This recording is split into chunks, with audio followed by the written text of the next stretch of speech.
നമസ്കാരം. ജോൺസൺസ് ടാർഗറ്റിൻ്റെ നിരീക്ഷണത്തിലേക്ക്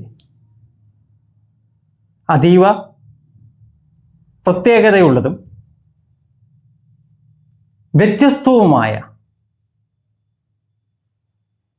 വിഷയങ്ങൾ അവതരിപ്പിക്കുന്ന നിരീക്ഷണത്തിലേക്ക്, ജോൺസൺസ് ടാർഗറ്റ്സ് നിരീക്ഷണത്തിലേക്ക് എല്ലാവർക്കും സ്വാഗതം. ഇന്ന് നമ്മൾ അവതരിപ്പിക്കുന്ന വിഷയം വളരെ കനമുള്ളതാണ്. ശ്രദ്ധിച്ച് കേൾക്കുക. അർത്ഥതലങ്ങളിൽ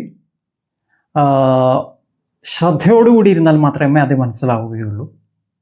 അത് നമ്മുടെയും നമ്മുടെ ദേശത്തിൻ്റെയും നമ്മുടെ രാജ്യത്തിൻ്റെയും അഭിവൃദ്ധിക്ക് നിശ്ചയമായും ആവശ്യമുള്ള ഒരു കാര്യമാണ്. അതുകൊണ്ടാണ് ഈ വിഷയം ഇവിടെ ഇന്ന് അവതരിപ്പിക്കുന്നത്. നമ്മൾ അവതരിപ്പിക്കുന്ന വിഷയം ക്ഷേത്രങ്ങൾ ഇന്ത്യയിൽ നശിപ്പിക്കപ്പെടുമ്പോൾ എന്നുള്ളതാണ്. ക്ഷേത്രങ്ങൾ ഇന്ത്യയിൽ നശിപ്പിക്കപ്പെടുമ്പോൾ എന്ന ചോദ്യത്തിന് ഇംഗ്ലീഷ് ക്രിസ്ത്യനിയർ 1950 മുതൽ വ്യക്തമായി എന്ന് മനസ്സിലാവും. ഇംഗ്ലീഷ് ക്രിസ്ത്യനിയർ 1950 മുതൽ ക്ഷേത്രങ്ങൾ ഭാരതത്തിൽ നശിപ്പിക്കപ്പെടുകയാണ് എന്ന് നിങ്ങൾ മനസ്സിലാക്കണം, എന്ന് നമ്മൾ മനസ്സിലാക്കണം, എന്ന് മലയാളികൾ മനസ്സിലാക്കണം, എന്ന് ഭാരതീയർ മനസ്സിലാക്കണം. അപ്പോൾ ക്ഷേത്രം എന്താണ്? എന്താണ് ക്ഷേത്രം? ക്ഷേത്രം എന്ന് പറയുന്നത് വളരെ അർത്ഥസമ്പുഷ്ടമായ ഒരു പദമാണ്. ക്ഷേത്രം എന്ന് പറഞ്ഞാൽ അതിൻ്റെ അർത്ഥം കർമ്മസ്ഥാനം എന്നാണ്. കർമ്മസ്ഥാനമാണ് ക്ഷേത്രം എന്ന് പറയപ്പെടുന്നത്. കർമ്മം മനുഷ്യൻ എവിടെയെല്ലാം അനുഷ്ഠിക്കുന്നുവോ അതെല്ലാം കർമ്മസ്ഥാനങ്ങളാണ്, ക്ഷേത്രങ്ങളാണ്. ഇതിനു മുമ്പ് ഈ വിഷയത്തിനെ കുറിച്ച് ക്ഷേത്രം ക്ഷേത്രീയം എന്ന് പറഞ്ഞിട്ടുള്ള ഒരു പരിപാടിയിൽ നമ്മൾ പറഞ്ഞിട്ടുണ്ട്. അതിൻ്റെ ബന്ധം നമ്മൾ താഴെ കൊടുക്കുന്നുണ്ട്. അപ്പോൾ ക്ഷേത്രം എന്ന് പറയുന്നത് കർമ്മസ്ഥാനമാകുമ്പോൾ കർമ്മസ്ഥാനം എന്ന് പറയുന്നത് ധർമ്മസ്ഥാനമാകുന്നു എന്നും കൂടി നമ്മൾ മനസ്സിലാക്കണം. മനുഷ്യൻ ധർമ്മം പ്രവർത്തിക്കുന്നതിനെയാണ് കർമ്മം എന്ന് പറയുന്നത്. ധർമ്മമല്ലാത്തത്, അധർമ്മമായത് കർമ്മമല്ല. അപ്പൊ കർമ്മം എന്ന് പറയുന്നത് പ്രകൃതിയോടൊപ്പം ചേർന്നുള്ള കാര്യമാണ് കർമ്മം എന്ന് പറയുന്നത്. പ്രകൃതി വിരുദ്ധമായത് കർമ്മമല്ല, ധർമ്മവിരുദ്ധമായത് കർമ്മമല്ല. അപ്പോൾ കർമ്മം ചെയ്യുക എന്നുള്ളതാണ് ധർമ്മം, മനുഷ്യൻ്റെ ധർമ്മം എന്ന് പറയുന്നത്. കർമാനുഷ്ഠാനം ധർമ്മം, ധർമാനുഷ്ഠാനം കർമ്മം. അങ്ങോട്ടും ഇങ്ങോട്ടും ഒന്ന് തന്നെയാണ്, രണ്ടും ഒന്ന് തന്നെയാണ്, രണ്ടായി കാണപ്പെടുന്നു, അങ്ങനെയുള്ളൂ. അപ്പോൾ ഇംഗ്ലീഷ് ക്രിസ്ത്യനിയർ 1950 മുതൽ ഭാരതത്തിലെ ക്ഷേത്രങ്ങൾ തകർക്കപ്പെടുകയാണ്, നശിപ്പിക്കപ്പെടുകയാണ് എന്ന് പറഞ്ഞാൽ ആളുകൾ സമ്മതിക്കില്ല.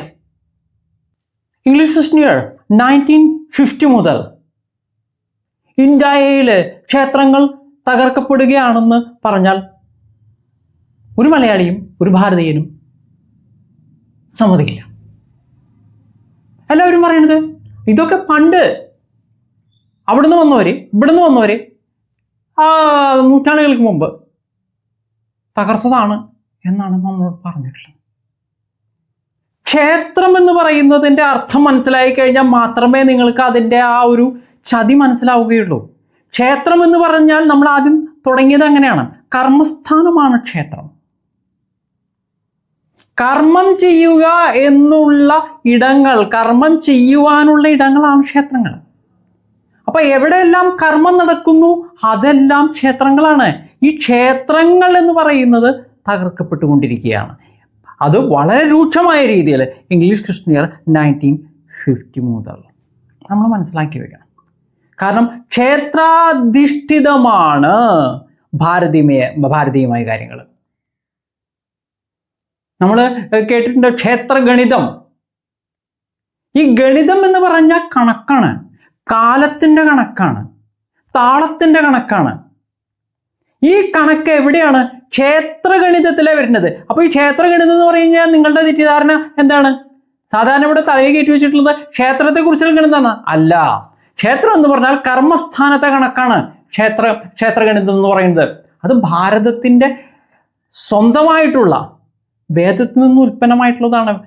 വേദഗണിതത്തിൻ്റെ ഭാഗമാണ് ക്ഷേത്രഗണിതം എന്ന് പറയുന്നത്. അപ്പോൾ നമ്മൾ സൂക്ഷിക്കണം. നമ്മളോട് പറഞ്ഞ് കാണിക്കുന്ന ക്ഷേത്രങ്ങളല്ല നിങ്ങൾ ശ്രദ്ധിക്കേണ്ടത്. ആ ക്ഷേത്രങ്ങൾക്ക് ഒരു പ്രശ്നം നിങ്ങൾക്ക് കാണുന്നില്ല. കർമ്മസ്ഥാനത്ത് ക്ഷേത്രങ്ങൾ നിങ്ങൾ കാണുന്നുണ്ട്. കർമ്മസ്ഥാനങ്ങളായ ക്ഷേത്രങ്ങൾ നിങ്ങൾ നോക്കേണ്ടതുണ്ട്. അവിടെയാണ് ചതി ഒളിപ്പിച്ചു വെച്ചിട്ടുള്ളത്. വയലേലകളെ, കൃഷിസ്ഥലങ്ങളെ ക്ഷേത്രങ്ങളെന്നാണ് കാലങ്ങളായി ഭാരതീയർ വിളിക്കുന്നത്. നമ്മുടെ നിലനിൽപ്പിന് ആവശ്യമായ ഭക്ഷണ സാധനങ്ങൾ നമുക്ക് തരുന്നത് ക്ഷേത്രങ്ങളാണ്. അത് വയലാണ്.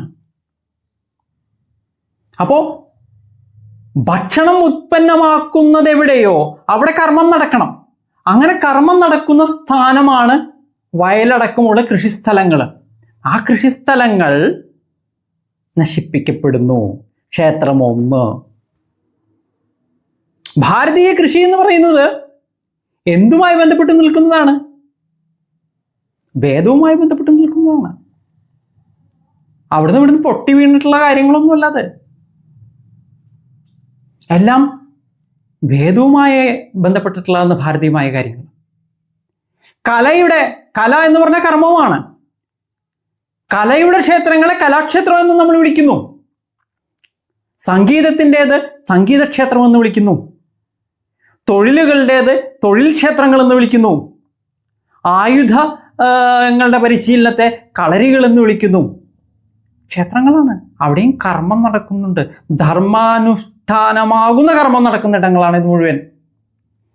ഇതിൻ്റെ എല്ലാം സമുച്ചയമായിട്ടുള്ള ജീവിതം എന്ന് പറയുന്ന കുരുക്ഷേത്രം, ജീവിതമാകുന്ന കുരുക്ഷേത്രം, അവിടെയും കർമ്മം നടക്കുന്നുണ്ട്. കുരുക്ഷേത്രം കർമ്മക്ഷേത്രമാണ്. ധർമ്മക്ഷേത്രേ കുരുക്ഷേത്രേ, ധർമ്മക്ഷേത്രമാകുന്ന കുരുക്ഷേത്രം അഥവാ കർമ്മക്ഷേത്രം. കളി മനസ്സിലായോ? ഈ ക്ഷേത്രങ്ങളൊക്കെ നശിപ്പിക്കപ്പെട്ടു ഇംഗ്ലീഷ് ക്രിസ്ത്യൻ ഇയർ 1950 മുതൽ. വിദ്യാഭ്യാസം എന്ന് പറയുന്നത് നിലനിന്നിരുന്നത് നിങ്ങൾ ആലോചിക്കുക.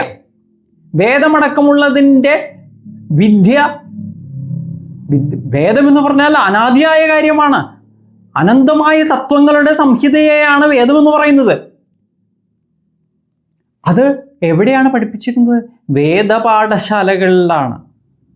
ഭാരതത്തിലെ സർവകലാശാലകളായിരുന്ന ഇടങ്ങളിലാണ് പല സർവകലാശാലകളും ക്ഷേത്രവുമായിട്ട്, അതായത് അമ്പലം എന്ന് പറയുന്ന ക്ഷേത്രവുമായി ബന്ധിതമായിരുന്നു. മൂഴിക്കുളം ശാല വലിയൊരു ഉദാഹരണമാണ്. അപ്പോൾ ഭാരതത്തിലെ സംസ്കാരം എന്ന് പറയുന്നത് നിലനിർത്തപ്പെട്ടത് വിദ്യാഭ്യാസത്തിലൂടെ ആയിരുന്നു. അല്ലെങ്കിൽ വിദ്യാഭ്യാസമാണ് സംസ്കാരം, അറിവൊക്കെ പകർന്നു കൊടുത്തത്. ഭാരതീയ വിദ്യാഭ്യാസം അത് പുലിയാട്ട് ഇഡക്കേഷൻ അല്ല. ഭാരതീയ ശാസ്ത്രങ്ങൾ അത് പുലിയാട്ട് സയൻസ് അല്ല. ഭാരതീയ ഗണിതം അത് പുലയാട്ട് മാത്സ് അല്ല. ഭാരതീയ രസതന്ത്രം, ഭാരതീയ ഊർജതന്ത്രം ഇതൊന്നും പുലയാട്ടുകളായിട്ടുള്ള കെമിസ്ട്രിയോ ഫിസിക്സോ അല്ല. ഇതെല്ലാം പകർന്നു കൊടുത്തിരുന്ന സ്ഥലങ്ങൾ ക്ഷേത്രങ്ങളുമായി, അതായത് ഇന്നത്തെ അമ്പലങ്ങളുമായി ബന്ധിതങ്ങളായിരുന്നു. തിരുവനന്തപുരത്തുണ്ടായിരുന്നു ഒരു പ്രധാനപ്പെട്ട സ്ഥലം ക്ഷേത്രവുമായി ബന്ധപ്പെട്ടിട്ട്. മൂഴിക്കുളവും അതുപോലെ വളരെ പ്രശസ്തമായിട്ടുള്ള സ്ഥലമാണ്.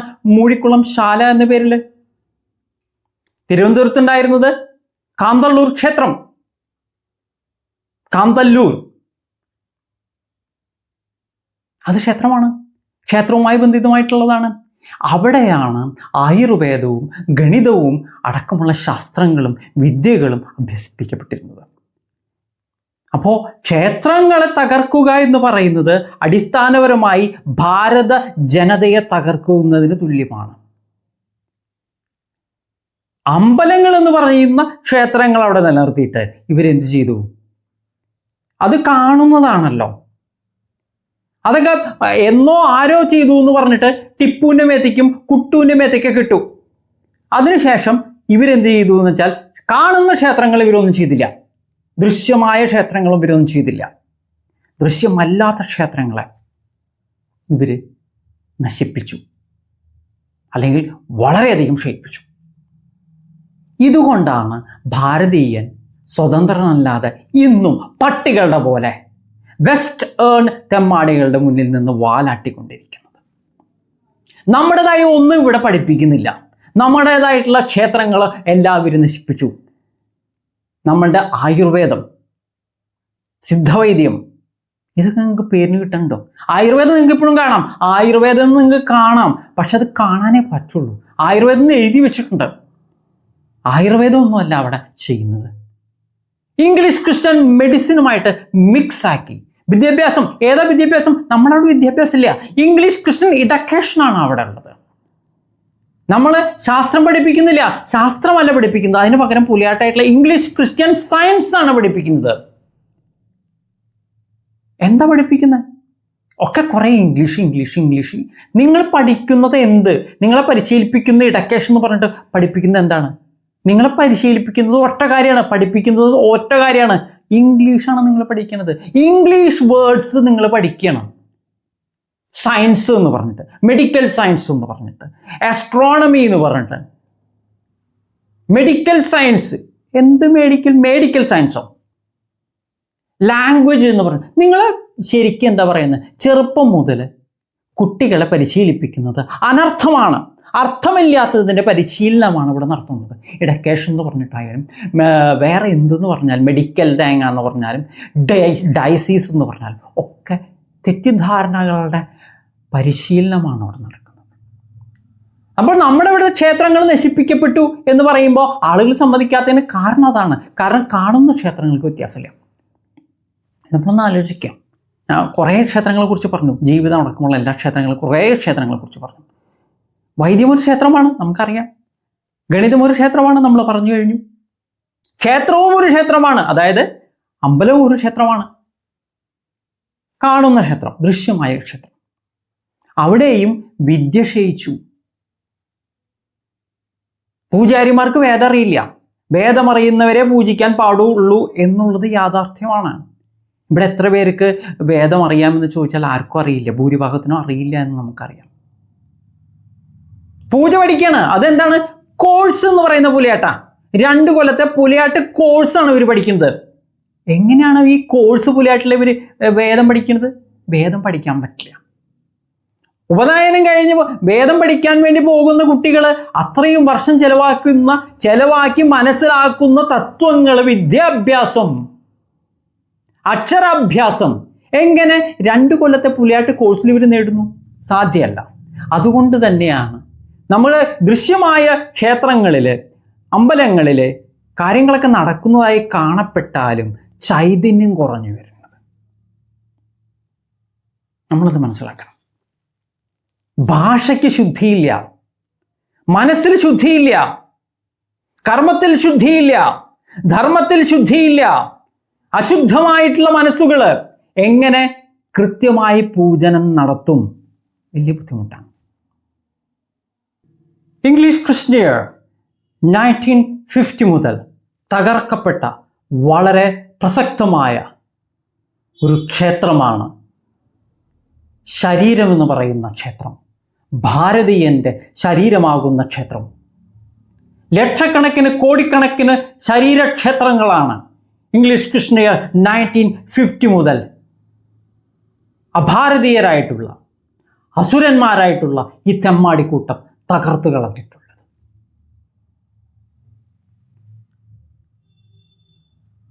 ഫുഡ് എന്ന് പറഞ്ഞ് ഭക്ഷണമാണെന്ന് നമ്മളെ തെറ്റിദ്ധരിപ്പിച്ച് കെമിക്കൽസ് എന്ന് പറയുന്ന അവരുടെ വിഷം, അഭാരതീയമായ വിഷം നമ്മളെ കൊണ്ട് കഴിപ്പിച്ചു. ഫുഡ് എന്ന് പറഞ്ഞാൽ നമുക്കറിയില്ല. ഫുഡ് എന്ന് പറഞ്ഞാൽ ഭാഷാതലത്തിൽ അർത്ഥമില്ല. അർത്ഥമില്ലാത്തത് അനർത്ഥമാണ്. അനർത്ഥം എന്ന് പറയുന്നത് വിഷമാണ്. ഈ വിഷം കഴിപ്പിച്ച് ഭാരതീയന്റെ ശരീരമാകുന്ന ക്ഷേത്രത്തെ തകർത്തു. കഴിപ്പിച്ച് തകർത്തു. വിഷം കഴിപ്പിച്ച് തകർത്തു. ഉപ്പ് എന്ന് പറഞ്ഞ് സോഡിയം ക്ലോറൈഡ് എന്ന് പറയുന്ന കെമിക്കൽ പുലയാട്ട് വിഷം നൽകി. ഫുഡ് കളർ, പ്രിസർവേറ്റീവ്സ് എന്നൊക്കെ പുലമ്പിയിട്ട് കെമിക്കൽ വിഷം കഴിപ്പിച്ചു. കാർബോഹൈഡ്രേറ്റ്സ്, ബോസ്ബോഹൈഡ്രേറ്റ്സ്, ബൈക്ബോഹൈഡ്രേറ്റ്സ്, തേങ്ങബോഹൈഡ്രേറ്റ്സ്, കാൽഷ്യം, കൈഷ്യം, കൺഷ്യം എന്നൊക്കെ പുലമ്പി നമ്മളെ കൊണ്ട് തോന്നിയത് തീറ്റിപ്പിച്ചു. എല്ലാം കെമിക്കൽ എന്ന് പറയുന്ന കഴിക്കാൻ പാടില്ലാത്ത വിഷമായിരുന്നു എന്ന് നമ്മൾ മനസ്സിലാക്കണം. ഈ വിഷം കഴിപ്പിച്ചാണ് നമ്മളുടെ ശരീരമാകുന്ന ക്ഷേത്രങ്ങളെ അവർ തകർത്തത്. ലക്ഷക്കണക്കിന് കോടിക്കണക്കിന് ഭാരതീയരുടെ ശരീരത്തെ തകർത്ത്, അവരുടെ ആരോഗ്യത്തെ തകർത്ത്, അവരെ കർമ്മത്തിന് കൊള്ളാത്തവരാക്കി മാറ്റിയത് ഈ വിഷം കഴിപ്പിച്ചാണ്. കെമിക്കൽ വിഷം കഴിപ്പിച്ചാണ്. കോടിക്കണക്കിന് മനുഷ്യ ശരീരങ്ങളാകുന്ന ക്ഷേത്രങ്ങളെ ഇങ്ങനെ വിഷം ആകുന്ന കെമിക്കൽസ് പല പേരുകളിൽ തീറ്റിപ്പിച്ച് തകർത്തു കളഞ്ഞത്, നശിപ്പിച്ചത്, കർമ്മം ചെയ്യാനാകാത്ത വിധം നശിപ്പിച്ചു കളഞ്ഞത് ഇംഗ്ലീഷ് ക്രിസ്ത്യൻ ഇയർ 1950 ശേഷമാണ് എന്ന് നമ്മൾ മനസ്സിലാക്കണം. അപ്പോൾ ഒരു ക്ഷേത്രം കൂടി നിലപ്പം കൂടി. കോടിക്കണക്കിന് ക്ഷേത്രങ്ങളാണ് അങ്ങനെ ശരീരമാകുന്ന ഭാരതീയന്റെ ശരീരമാകുന്ന ക്ഷേത്രങ്ങളെ ഇവർ തകർത്തു കളഞ്ഞത്. ചുറ്റും നോക്കിയാൽ നമുക്ക് കാണാം. ഇപ്പോഴും നമുക്കത് ആ തകർച്ച, മനുഷ്യ ശരീരങ്ങളുടെ നാശം, തകർക്കൽ നമുക്ക് കണ്ടുകൊണ്ടിരിക്കാം, കാണും. അത് വ്യക്തമാണ്. ഭാരതീയമായ ഏത് ക്ഷേത്രം നമ്മൾ പറഞ്ഞിട്ടുള്ള ഏത് ക്ഷേത്രങ്ങൾ എടുത്തു നോക്കിക്കോ, അവിടെയെല്ലാം കൃഷിയായിക്കോട്ടെ, വൈദ്യമായിക്കോട്ടെ, ശാസ്ത്രമായിക്കോട്ടെ, സംഗീതമായിക്കോട്ടെ, കലകളായിക്കോട്ടെ, നൃത്തമടക്കമുള്ളത് ഏത് ക്ഷേത്രം നിങ്ങൾ എടുത്തു നോക്കി, ജീവിതമായിക്കോട്ടെ, വാസ്തുവായിക്കോട്ടെ, അവിടെയെല്ലാം ഭാരതീയ ഗണിത പ്രകാരം ഒരാളുടെ സാന്നിധ്യം നിങ്ങൾക്ക് കാണാം. ആ തത്വത്തിൻ്റെ പേരാണ് ശ്രീ ഗണപതി അഥവാ വിഘ്നേശ്വരൻ. കൃഷിയിലും നിങ്ങൾക്കത് കാണാം. ഭാരതക്ഷേത്രമാണ്. അപ്പോൾ ക്ഷേത്രീയമാകുന്നതിൻ്റെ ആദ്യത്തെ ലക്ഷണവും അവസാനത്തെ ലക്ഷണവും ഒന്നാണ്. അവിടെ കർമ്മവിഘ്നം ഉണ്ടാവില്ല, ഉണ്ടാവാൻ പാടില്ല. അപ്പോൾ ക്ഷേത്രം നമുക്ക് കാണാം. കാണുന്ന ക്ഷേത്രത്തിൽ ഗണപതിയുണ്ട്, ആളുകൾ പോയി തൊഴുന്നുണ്ട്, കുറച്ച് പൈസ ചിലപ്പോൾ എറിഞ്ഞു കൊടുക്കും, തേങ്ങ ഉടക്കി, ഇതൊക്കെ ചെയ്യും. പക്ഷെ കാണാത്ത ക്ഷേത്രങ്ങൾ നശിക്കുന്നത് ഇവർ കാണുന്നില്ല. നമ്മുടെ പ്രകൃതിയാകുന്ന ക്ഷേത്രം അതാണ് ഏറ്റവും വലിയ ക്ഷേത്രമല്ലേ. കാരണം ബാക്കി നമ്മൾ പറയുന്ന എല്ലാ ക്ഷേത്രങ്ങളും പ്രകൃതിയാകുന്ന ക്ഷേത്രത്തിൽ ഇരിക്കുന്നതാണ്, കുടികൊള്ളുന്നതാണ്. പ്രകൃതി ഇല്ലെങ്കിൽ എന്തില്ല?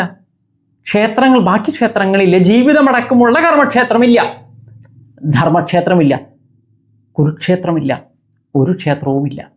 അപ്പൊ പ്രകൃതിയാകുന്ന ക്ഷേത്രത്തെ നശിപ്പിക്കുന്നത് നിങ്ങൾ നോക്കിക്കഴിഞ്ഞാൽ നിങ്ങൾക്ക് മനസ്സിലാവും. അവിടെയും നിങ്ങൾ കാണാവുന്നത് സമ്പൂർണ്ണ നാശത്തിന് തുല്യമായിട്ടുള്ള, അതിനോടടുത്ത് വരുന്ന നാശമാണ്. നമ്മുടെ മലനിരകളില്ലാതാക്കി, വനങ്ങളില്ലാതാക്കി, കൃഷിസ്ഥലങ്ങളില്ലാതാക്കി, തൊഴിലുകളാകുന്ന ക്ഷേത്രങ്ങളെ ഇല്ലാതാക്കി, കയറുവിരിക്കൽ, നമ്മുടെ ഇവിടുത്തെ നാട്ടിലെ കാര്യമാണ് പറയണത്, കയറുവിരി, കള്ള് ചെത്ത്, എള്ളിൻ്റെ കൃഷി, അരിയുടെ കൃഷി, പച്ചക്കറികളുടെ കൃഷി, തെങ്ങിൻ്റെ കൃഷി, ഇതൊക്കെ ക്ഷേത്രങ്ങളാണ്. ഇതൊക്കെ കുറഞ്ഞു വരിക, കുറച്ച് കൊണ്ടുവരികയാണ്. വളങ്ങൾ ഒക്കെ കെമിക്കൽ പുലിയാട്ടുകളാണ് അവിടെ കൊണ്ടുവരുന്നത്. എന്താ അവിടെ നടക്കുന്നത്? ക്ഷേത്രങ്ങളെ നശിപ്പിക്കുക. ഇതിലൊന്നിലും നിങ്ങൾക്ക് വിഘ്നേശ്വരനായ കർമ്മവിഘ്നങ്ങൾ നടത്തുന്ന തെമ്മാടിക്കൂട്ടങ്ങളെ ആസുരമായവയെ തടയുന്ന വിഘ്നേശ്വരനെ നിങ്ങൾക്ക് കാണാൻ സാധിക്കില്ല. വളരെ സൂക്ഷ്മമായ തലങ്ങളിൽ മനസ്സിലാക്കേണ്ട ഒരു യാഥാർത്ഥ്യമാണ് ഞാൻ നിങ്ങളോട് പറഞ്ഞുകൊണ്ടിരിക്കുന്നത്, അല്ലെങ്കിൽ ജോൺസൺ സ്റ്റാർഗെറ്റിൻ്റെ നിരീക്ഷണത്തിൽ പറഞ്ഞുകൊണ്ടിരിക്കുന്നത്. ഇത് നിങ്ങൾ മനസ്സിലാക്കിയിരുന്നേ പറ്റുള്ളൂ. കാരണം ഭാരതീയ ക്ഷേത്രങ്ങൾ തകർക്കപ്പെടാതെ നോക്കേണ്ടത് ചതിയന്മാരായ അഭാരതീയരായിട്ടുള്ള അസുരന്മാരാൽ നശിപ്പിക്കപ്പെടാതിരിക്കാൻ നോക്കേണ്ടത് നമ്മൾ ഭാരതീയരാണ്. കാരണം നമുക്കിവിടെ നിലനിൽക്കണം. ഭാരതീയർക്ക് കർമ്മം ചെയ്യാൻ, ധർമ്മം ചെയ്യാൻ ഭാരതത്തിൽ നിലനിൽക്കണം. നമ്മുടെ തൊഴിലുകൾ ഇല്ലാതാക്കി കഴിഞ്ഞാൽ അത് പറ്റില്ല. നമ്മളുടെ ഓരോ തൊഴിൽ ക്ഷേത്രങ്ങളും ഇല്ലാതാക്കിയാൽ പറ്റില്ല. എത്ര ക്ഷേത്രങ്ങൾ ഇല്ലാതാക്കിയത് ഇപ്പോൾ നിങ്ങൾക്ക് നോക്കി ഞാൻ പറഞ്ഞത് തന്നെ ഇഷ്ടംപോലെ എണ്ണുണ്ട്. വിദ്യാഭ്യാസം ഒരു ക്ഷേത്രമാണ്, അത് ഇല്ലാതാക്കി, ഏകദേശം ഭൂരിഭാഗവും ഇല്ലാതാക്കി. ഭാഷ ഒരു ക്ഷേത്രമാണ്, അത് ഭൂരിഭാഗവും ഇല്ലാണ്ടാക്കി, അതിൻ്റെ ഉള്ളിലൊക്കെ വിഷം കലർത്തി ചേർത്തു. നമുക്ക് ഇവിടെ സാഹിത്യ പുലിയാട്ട അക്കാഡമികളുണ്ടാക്കി, ഫോക്ലോർ പുലിയാട്ട അക്കാഡമികളുണ്ടായി. ഇതിൻ്റെയൊക്കെ പരിണിത ഫലം എന്ന് പറഞ്ഞു കഴിഞ്ഞാൽ ഭാരതീയമായ വേദജന്യമായ അക്ഷരജന്യമായ അറിവുകൾ തമസ്കരിക്കപ്പെട്ടു എന്നുള്ളതാണ്. നമ്മുടെ ക്ഷേത്രങ്ങൾ നശിപ്പിക്കപ്പെട്ടു എന്നുള്ളതാണ്. നമ്മളത് മനസ്സിലാക്കിയിരിക്കണം. ഇത് ഒരു പ്രതിരോധത്തിൻ്റെ സമയമാണ്. ഇവിടെ നിന്ന് നമ്മൾ നമ്മളുടെ ക്ഷേത്രങ്ങളെ സംരക്ഷിക്കാനുള്ള സമരം അഥവാ യുദ്ധം ആരംഭിക്കണം. നമുക്ക് നിലനിൽക്കണമെങ്കിൽ ഭാരതീയരായ അസുരന്മാരുടെ കൂട്ടിക്കൊടുപ്പുകാരെ ഇവിടെ അടിച്ചേൽപ്പിച്ചു കൊണ്ടിരിക്കുന്ന എല്ലാവിധ ചെറ്റത്തരങ്ങളിൽ നിന്നും തെമ്മാടിത്തരങ്ങളിൽ നിന്നും നമുക്ക് പുറത്തു കടന്നേ പറ്റൂ. ഇത് നിലനിൽപ്പിൻ്റെ ആവശ്യമാണ്. ഭാരതീയരുടെ നിലനിൽപ്പിൻ്റെ ആവശ്യമാണ്. ഈ ആവശ്യം, അവനവൻ്റെ നിലനിൽപ്പിൻ്റെ ആവശ്യം ഓരോരുത്തൻ്റെയും ഉത്തരവാദിത്തമാണ്. നിങ്ങളുടെ സ്വന്തം മക്കള് നിങ്ങളെ വിട്ടു പോകുന്ന, നിങ്ങളുടെ നെഞ്ഞത്ത് ചവിട്ടിപ്പോകുന്ന കാലമാണിത്. കഴിഞ്ഞ 10-20 വർഷമായിട്ട് നമ്മളത് കണ്ടുകൊണ്ടിരിക്കുന്നതാണ്. ഒഴിഞ്ഞുകിടക്കുന്ന വീടുകൾ എന്ന് പറഞ്ഞാൽ ക്ഷേത്രങ്ങൾ, അനാഥമാകുന്ന ക്ഷേത്രങ്ങൾ, പൊളിഞ്ഞു കിടക്കുന്ന വീടുകൾ, പൊളിഞ്ഞു കിടക്കുന്ന ക്ഷേത്രങ്ങൾ. അത് തന്തയും തള്ളയൊന്നുമില്ല, അല്ലെങ്കിൽ തന്തയും തള്ളയുണ്ട്, കുട്ടികളില്ല, അങ്ങനെയുള്ള ക്ഷേത്രങ്ങൾ, ഉപേക്ഷിക്കപ്പെട്ട തന്തതള്ളാർ. ആർക്കും കേടി പാർക്കാവുന്നതാണ് നാഥനില്ലാത്ത ക്ഷേത്രങ്ങളാണെങ്കിൽ. അവിടെ ദുഷ്ടശക്തികൾക്ക് ശക്തി കൂടും. അങ്ങനെയാക്കി മാറ്റപ്പെട്ടുകൊണ്ടിരിക്കുകയാണ് പ്രത്യേകിച്ച് കേരള. കാരണം കേരള എന്ന് പറഞ്ഞ പുലിയാട്ടിന് പുറമേക്ക് ദുരിതങ്ങൾ കുറവാണ്. ഇവിടെയാണ് അക്ഷരം ഏറ്റവും കൂടുതൽ നിന്ദിക്കപ്പെട്ടിട്ടുള്ളത്. ഇവിടെയാണ് വിഘ്നങ്ങളുടെ കേന്ദ്രമായിട്ട് വളർത്തപ്പെട്ടിട്ടുള്ളത്. അത് ഇംഗ്ലീഷ് ക്രിസ്ത്യർ 1956 എന്ന് പറയുന്ന തട്ടിപ്പ് മുതൽ കേരള എന്ന് പറയുന്ന പുലിയാട്ട് ഉണ്ടാക്കപ്പെട്ടതിന് ശേഷം അന്നു മുതൽ നമുക്ക് കേരളാളികൾക്ക് ദുരിതമാണ്. ഇത് മലയാളമല്ല. മലയാളം എന്ന് പറഞ്ഞാൽ ഗോകർണം മുതൽ കന്യാകുമാരി അടക്കമുള്ളതാണ്. നമ്മളെ നശിപ്പിക്കാനായിട്ട് ശ്രമിച്ചുകൊണ്ടിരിക്കുന്ന തീവ്രമായിട്ട്. അതിൻ്റെ കൂടുതൽ വിവരങ്ങൾ വീണ്ടും നമ്മൾ പല വിഷയങ്ങളെക്കുറിച്ച് സംസാരിക്കുമ്പോൾ നമ്മൾ പറയും. അപ്പോൾ ക്ഷേത്രങ്ങൾ ഇംഗ്ലീഷ് ക്രിസ്ത്യർ 1950 മുതൽ നശിപ്പിക്കപ്പെടുന്നു എന്ന യാഥാർത്ഥ്യം നിങ്ങളിൽ എത്തിയെന്ന് ഞാൻ കരുതുന്നു. ഇത് നമ്മുടെ നിലനിൽപ്പിൻ്റെ വിഷയമാണ്. നമ്മൾ നിലനിൽക്കണമെങ്കിൽ, നമ്മുടെ മക്കൾ നിലനിൽക്കണമെങ്കിൽ, നിങ്ങളുടെ ജീവിതം കൊടുത്ത് വളർത്തിയ നിങ്ങളുടെ മക്കൾ നിങ്ങളുടെ ഒപ്പം നിലനിൽക്കണമെങ്കിൽ,